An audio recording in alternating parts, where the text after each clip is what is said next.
आज चाहिँ मैले एकदमै मिठो साँधेको चिउरा बनाउन जाँदैछु। यो चाहिँ मेरो आजको खाजा।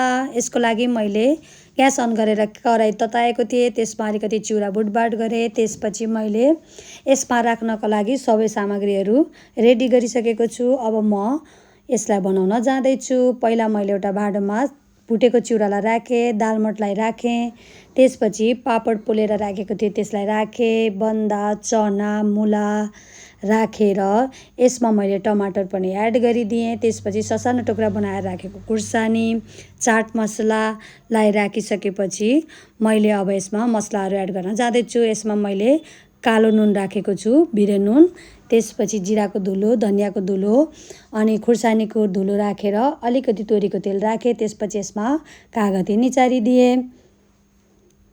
त्यसपछि मैले लास्टमा अलिकति धनियाँ पनि राखेर यसलाई मजाले मोलमाल गर्छु। यसलाई मजाले मोलमाल गरिसकेपछि मेरो आजको खाजा चाहिँ रेडी हुन्छ। हजुरहरूलाई पनि यो रेसिपी मनपर्छ भने एकचोटि ट्राई गर्न सक्नुहुन्छ। यो चाहिँ बनाउन पनि सजिलो, खान त्यति नै मिठो। Thank you so much for watching.